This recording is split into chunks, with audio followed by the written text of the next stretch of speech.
possibilities are, and then sort of fill in the gaps with kind of a grand vision at the end of it. Well, that's why I feel like when automation does become a thing where most of the population, especially ones with low IQ, are not going to be able to work. They're not going to be able to work primarily because of the technology. Yeah, the machines will be doing all that. They would if they had more access to. So at the moment, most of the work done on farms, 90% of it is done by non-British sources. Content over everything! And they say, well, that's because a British person can't afford to work for those kind of, because they'll have a ganger come in and say, I'll bring the guys in, you pay me, I pay them, no minimum wage, I'll give them peanuts. But I think that if we were to leave Europe, then maybe there'd be a premium where British people would be able to work in the harvest and they'd be able to work in the fields, because after the Black Death, the landlords and the landowners were forced to negotiate with the populace because there were fewer of them. And if they didn't, that was the first time that the working class man was able to bargain with his betters and say, look, we don't clear your fields unless you pay us this. And because there were so few of them, he had to do business with them. The power back to the exactly, yeah. It was almost like the first sort of means of what do you call it, going on strike in many ways. Yeah, for sure. So I mean, for me, that would be one of the parts that I wish we could get back into society. Was strong families and an appreciation of physical work and craft and things done with hands above the technological kind of thing, to see a value. Was it William Morris? He had this idea that when you make something with your hands, there's a twofold thing going on. There's the pride and the joy you get out of making something that isn't just utilitarian. Before, actually, And he said there's a value in that, and I think we've really forgotten that now. We don't have a value beyond speed, efficiency, cheapness, and that's why a lot of people are really drawn to Marxism, because if I was to make a chair, you know, obviously I put a lot of effort into it and I get what I, and nobody can afford to buy it. Exactly, but now it's just like one person making just a leg. I know.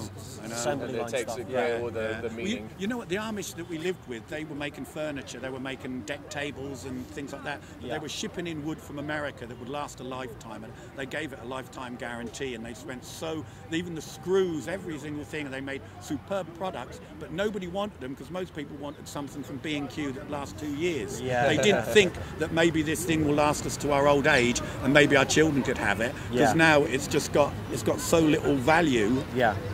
And they don't want to pay beyond. I think we were saying this about houses last night as well. Houses are only built to last maybe 50 to 100 years. Yeah, they say the materials. That's assuming you maintain them. And some guy said that apparently the foundations aren't allowed to settle anymore.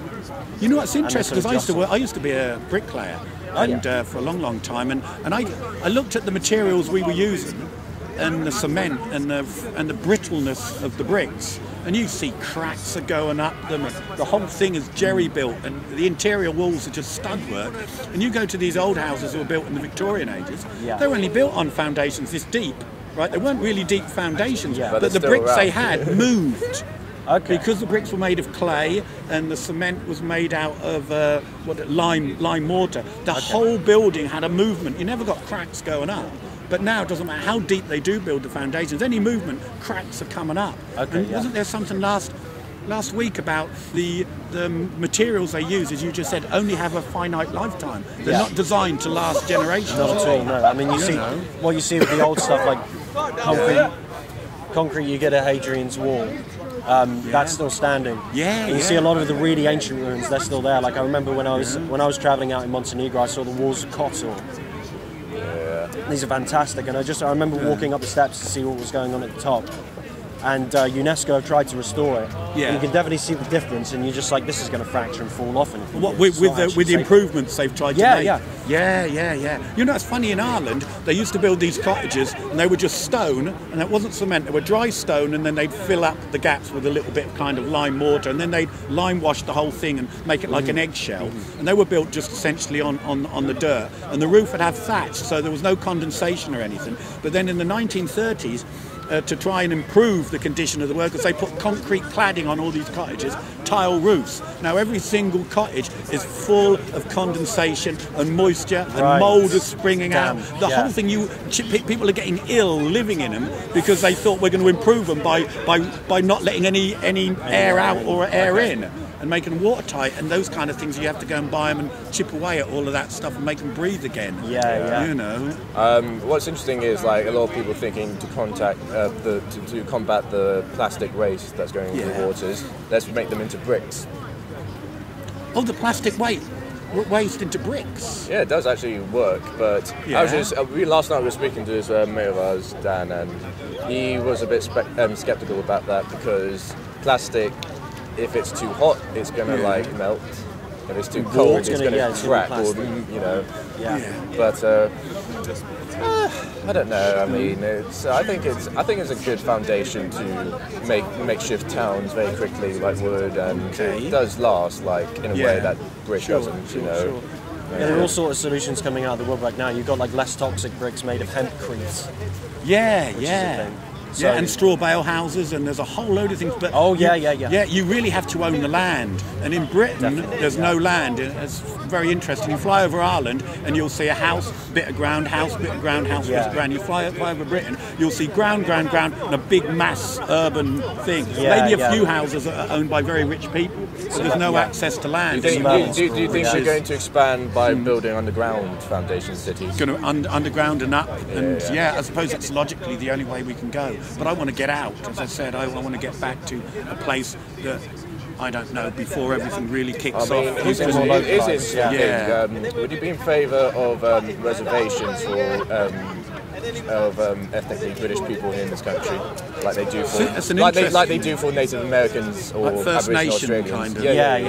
Well, the thing is, for me, because I've got an Irish identity, that it's natural for me to try and soak up what's left and maybe give my children a generation of stability. And I don't know if Ireland, because I know that what they want to do, the Irish government, I don't know if it's part of this European agenda, they want to double the size of every city outside of Dublin in 10 years. And that won't be by encouraging Irish people to have children. They realise that Ireland is a big empty island and they want to fill it. And the reason is because they want consumers.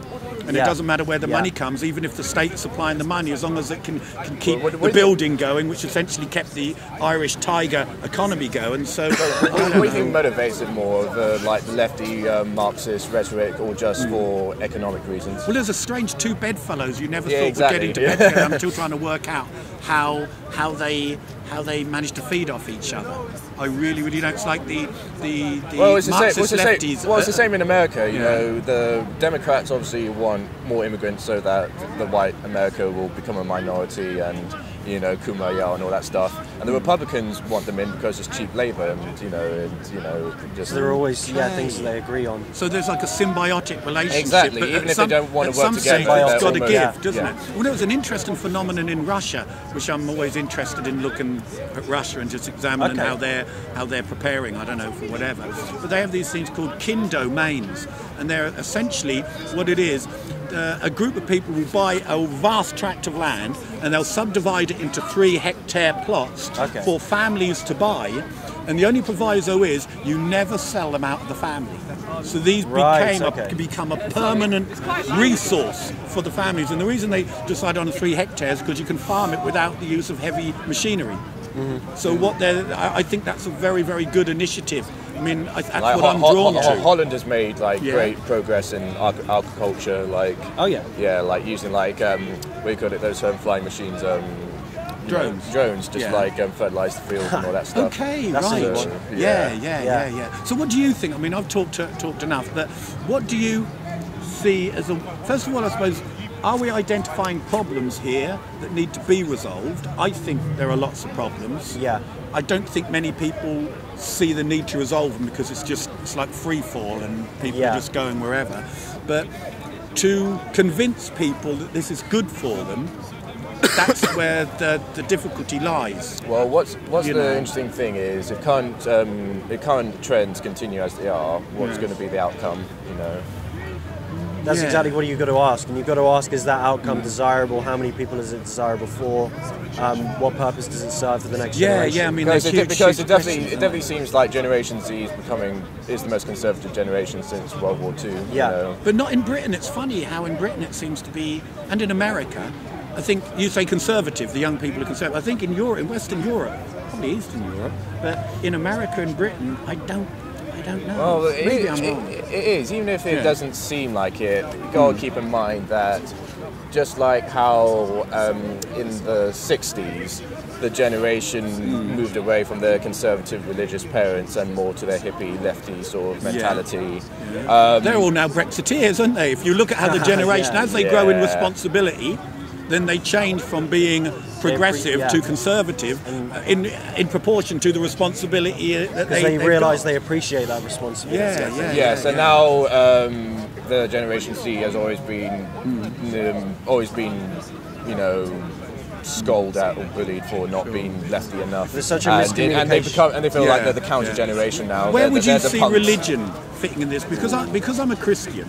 I'm aware that even when we look around this park, you'll see people of all different races and colours and creeds, etc., etc.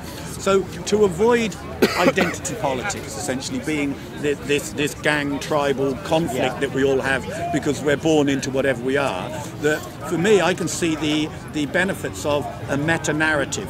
And so you have Islam, Judaism, Christianity, and probably something. So when I go to church, I'm at church, and this is one time in the week where most of the church is non-white, large proportion of them are African or Filipino or Indian, and we all meet together to acknowledge something bigger than us that unites us, and that mitigates the friction that we would have if you take this away, because it leaves us just with our identities and our prejudices. So I think, what do you think? I don't know. I think in some small pockets, religion can alleviate to the degree of racial backgrounds and all these things. But on the general, spectacle of things, I think race is one of the most hardest things to alleviate. You know, it's just like because what I want to say in answer to that question is, do you just getting? I mean, you said there's all sorts of different minorities that combine under this meta-narrative. The word you used was friction. Do you not think it's sort of like how an earthquake starts, where you've got the tectonic plates interacting, and then eventually the postponement of friction just leads to an upsurge in the landmass? So I'm asking, do you think the friction is being postponed, or is it genuinely alleviated? No, I think if you genuinely believe, obviously you can have nominal anything. So let's say if we convince everybody to be a nominal something, when it hits the fan, something's going to give, and will that be the whatever tribe, whatever race, and whatever. But I think if you genuinely embrace the faith, which means that I have to see you beyond your immediate identity, I have to see you as made by the same, we have a common father, let's say, then as far as trying to bring some harmony into the culture, let's say, the only alternative is really to live in pockets where we reduce friction by excluding people who don't follow a similar and look similar, like we're saying, like with the Commonwealth. Well, we say, okay, you know, gatekeepers. So, but I don't think it's possible. I don't think it's possible in Britain, in the West, to go back to that time, let's say in the 1930s, when Britain looked like Britain and Germany looked like Germany, etc., etc. So we have to deal with it as it is. So you think it's inevitable that we're all going to be like, you know, coffee skin type people? Well, no, not necessarily. But I think the only panacea for humanity is to subscribe to something greater than the things that divide I totally agree. I don't think we'll ever become 100% homogenous anymore. It doesn't mean we can't still be, you know, the ethnically native British could still be the overwhelming majority, you know. I want to ask you, you think possibly nationality could serve that as well, like your national identity? Well, that's what the Americans tried, didn't they, when they said, send us your unwashed, etc., etc. So you had the Irish Americans, Italian Americans, African Americans, and they attempted it by saying you need to swear on the flags. They almost like made a quasi-religion out of the national narrative. And I think it lasted for a while, but maybe, as you just said, what happens when push comes to shove? It obviously is broken up now to a large extent. That's the thing, because America always intended it to be a somewhat a European equivalent, you know, like an expansion of Europe, really. And they said, like, the founding fathers saying, like, we only want this to be a enormously white country, and they said only people of good character who are white could come in.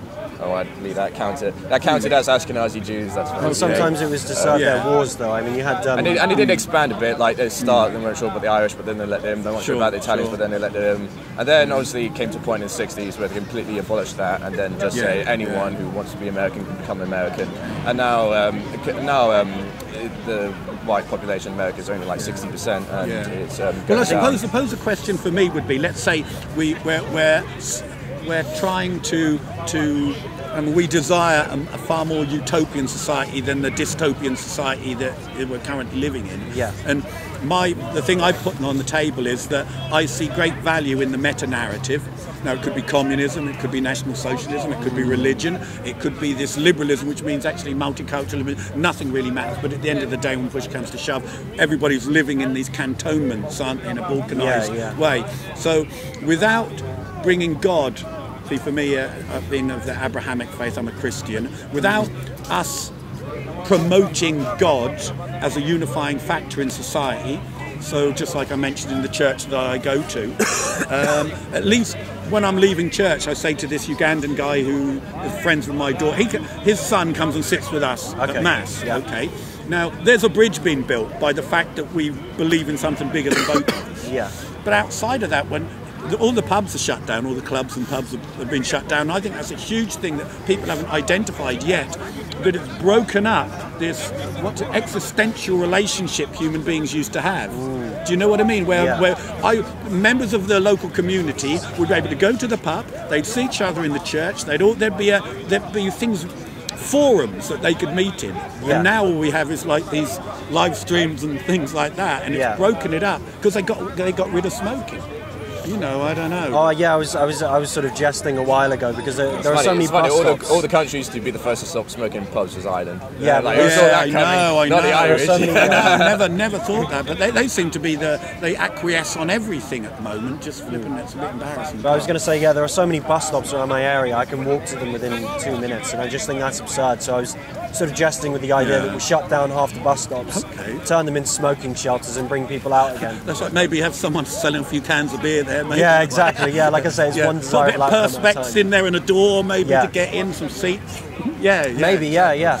But what would you supply in the place of religion that, short of it being an ethno-state, that would help mitigate the friction that people with differences naturally have if you take God out of it? Well, I think if you look back to the origin of the Abrahamic religion, I think it's paganism, just from the evidence I've seen. And I think when it boils down to that point, regardless of your ethnicity, you all at your roots have your ancestors once believed in paganism, like the British, obviously, as the Picts or the Celts. You know, they had their own unique pantheon of gods and religions.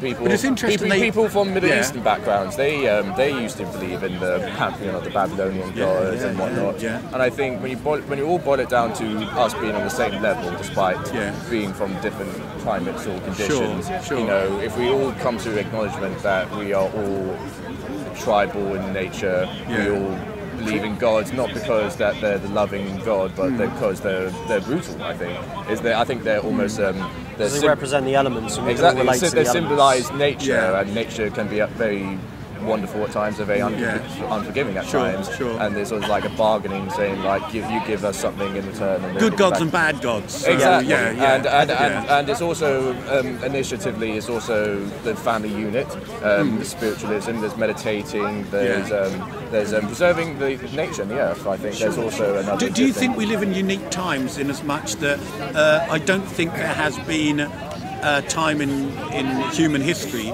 when whole societies have completely rejected the whole notion of a creator or a deity or an afterlife or something beyond being left alone to sort things out on our own. Something transcendent.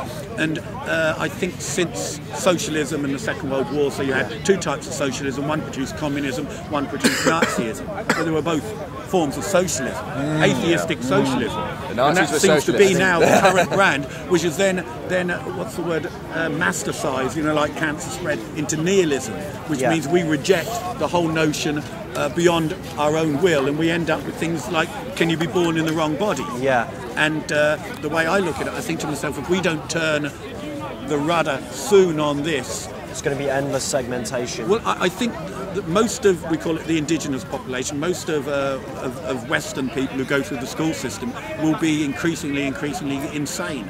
They will not be able to understand objective, even reality, beyond what they determine it to be. Okay, so sort of their truth versus the actual Exactly, truth. And then inclination will be the only law, and everything, as long as it's consensual, will be okay, and we end up... And almost, this is a crazy thing to say, it's almost like this society almost has now run out of steam and almost needs to be rolled over and be born again.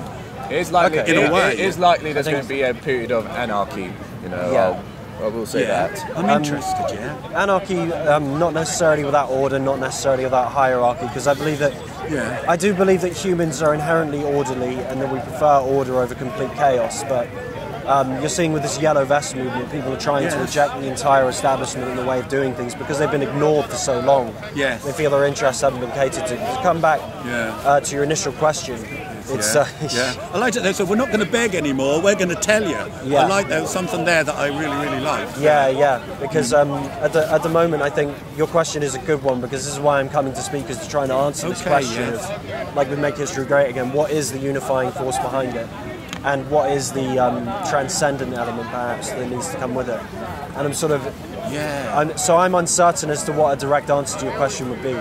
You know, as you said that, I thought to myself, the dividing line is there an afterlife, and is there a judgment? Meaning, if I believe in that, it will have a play in how I live my life out, because I'm believing something that you can't see that's a reality for me. So if I was to kill, or if I was to steal, or if I was to play that, go ahead. Or to do things like that, there is a consequence. If we take that out of the way, then the moral judgments I make will become increasingly selfish, because there will be no judgment. So it's some way of the religious side of thing producing good, joyful, harmonious fruit. That, for me, the only law should be do unto others as you would have them do unto you. And if you follow that genuinely, I think you build the kingdom of heaven here on earth. And that is the golden law. Have you seen Jordan Peterson debate with Sam Harris? Yes, Sam Harris, I did. I saw some of it. I'm increasingly watching his stuff. And he comes to some interesting conclusions. I can listen to him all day long. He's devoted a lot of time to reaching those conclusions.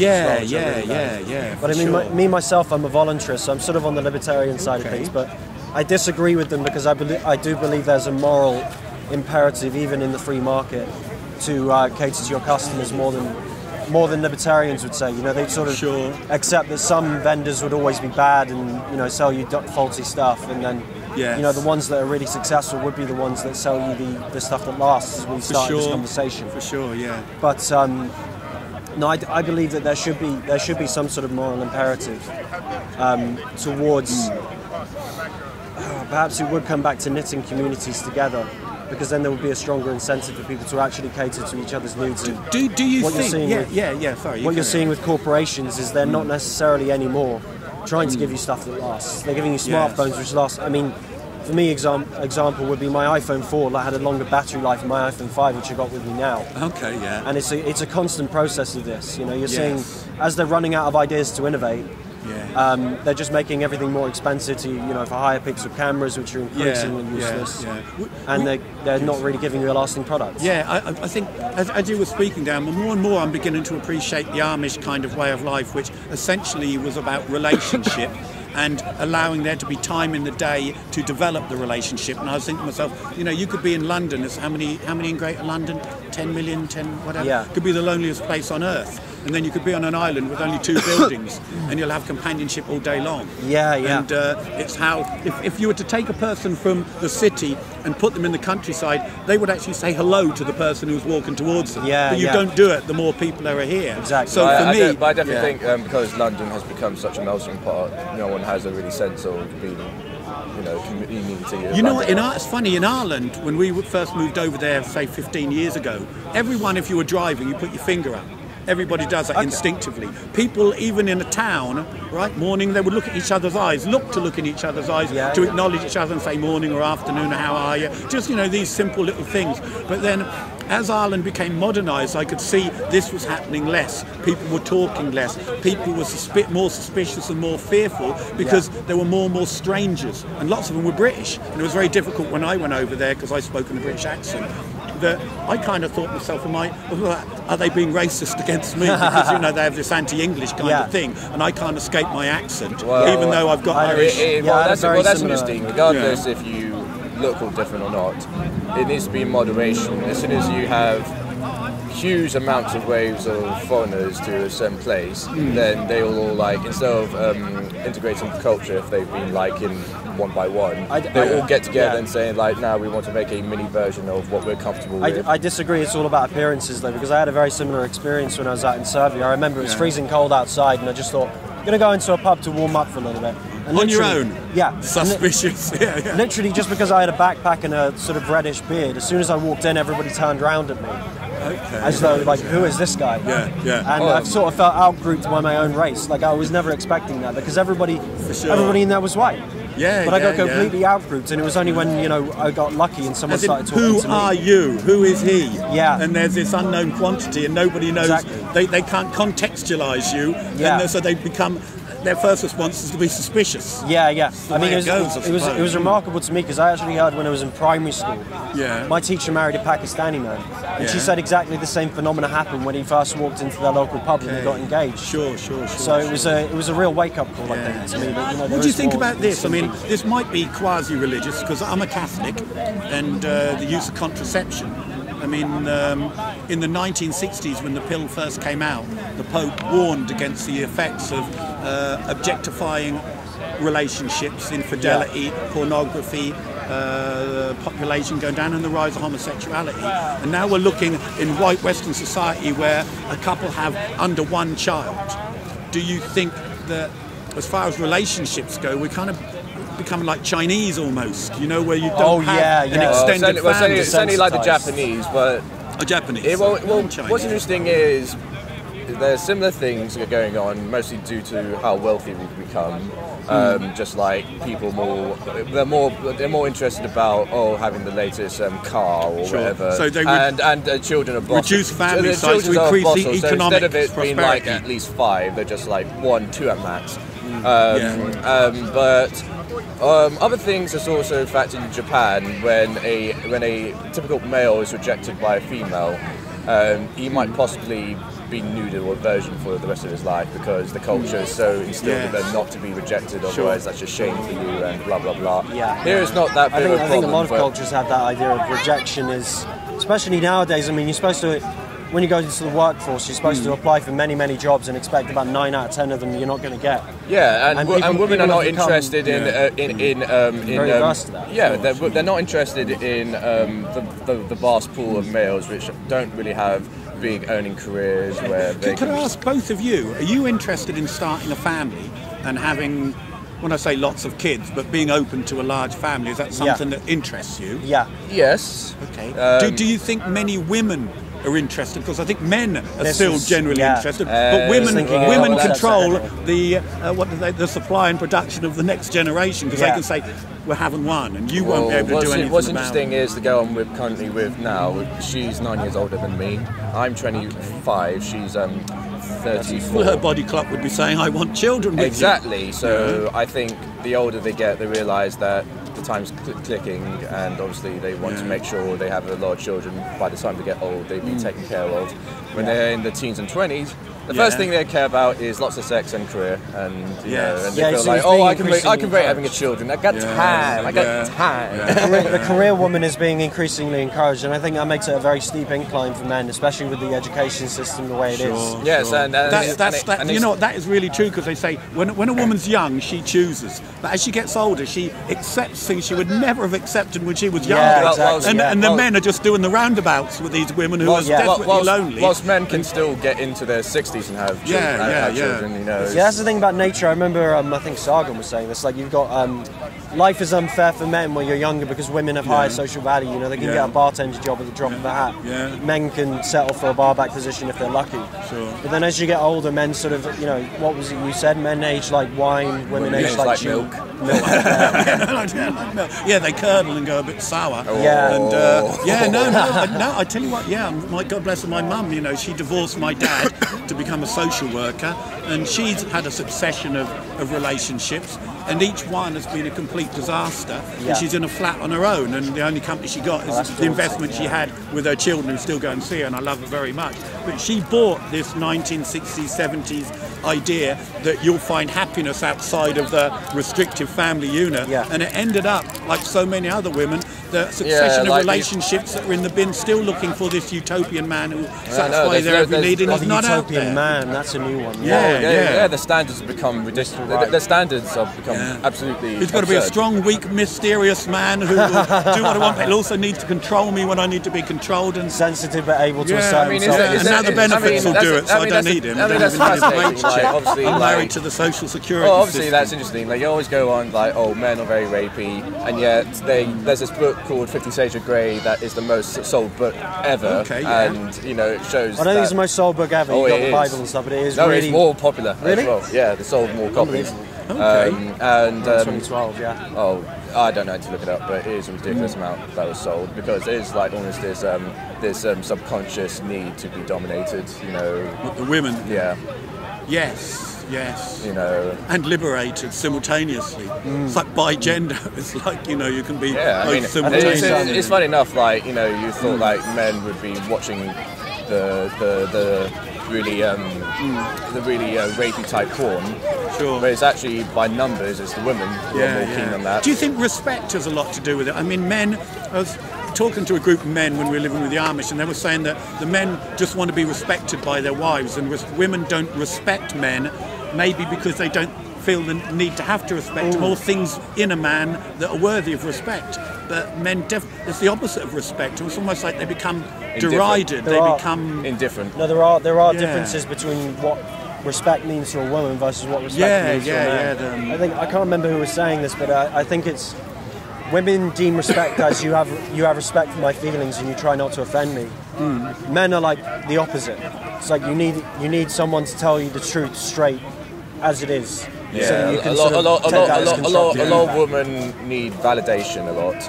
And obviously you usually tell, like, for the dynamics when they're children, for example, if the two boys had a fight, they might put it beside them, become best mates. Sure. If a woman have a fight, they won't talk for each other for probably the rest of their lives. Do you think that the war between the sexes was, it's almost like, for me, I would say God designed it to be complementary, so that the men are looking at the horizon and the women are looking at the detail. But when they start to become competitors within the relationship, there's always a master and a slave, and the dynamic is constantly changing until somebody jumps ship because they think they've found someone better. See, for me as a Christian, when I get married, it's for life.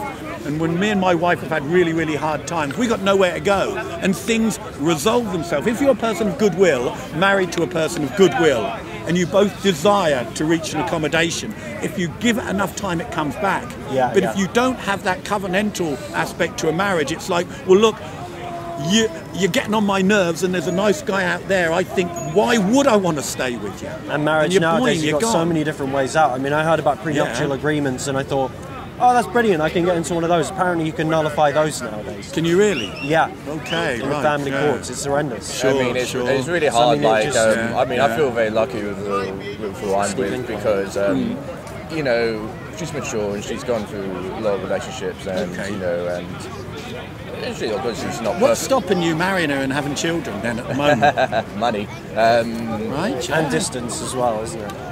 Well, again, yeah, that's another one. But Okay. Hopefully the coordinates will come together, because I think, kind of just in closing for me, because I'm just going to disappear. Okay, I think I've gotta go. that the more agrarian the environment that people inhabit, the more their roles become complementary, and the more that men will have respect, because then a woman will value an honest, hard-working man who will support the family, and then she'll be dependent to a certain extent on him, and their interdependency will keep them together. Yeah, and this is yeah. why family groups function so well. But when the state steps in and it says, look, I will supply absolutely Takes over everything the you roles, need, yeah. you don't need this bum in your house, and whatever. Appropriates the roles Yeah, of the yeah. father. Well, look, I wish you well with your YouTube thing. We keep Thank you very much, searching. yeah. Love, as they say. Yeah, Yeah, God thanks bless always you. for Yeah, content over cheers. everything. Thank you. See ya. Yeah, have a good day. I've got to go.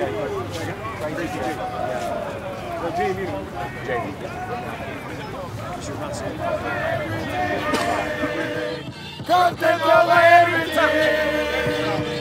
From your melanin. Come, man, say it straight. Man, don't listen to BBC. Man, don't listen to IT. That, I don't know. She's probably more trained than I We would have be. video evidence so many times of the girl police officers. Well, getting perhaps completely in that case dominated you would by have one. special units perhaps that would deal with, if they've been told that this incident has occurred, then they might send a more specialist team perhaps. But the more this happens, the more the police is going to be a laughing stock. Of course, and we've got to try and make the police back on a well-respected level, but not too much. Another question. Get the right box. I just wanted to point out another story. You mentioned, you started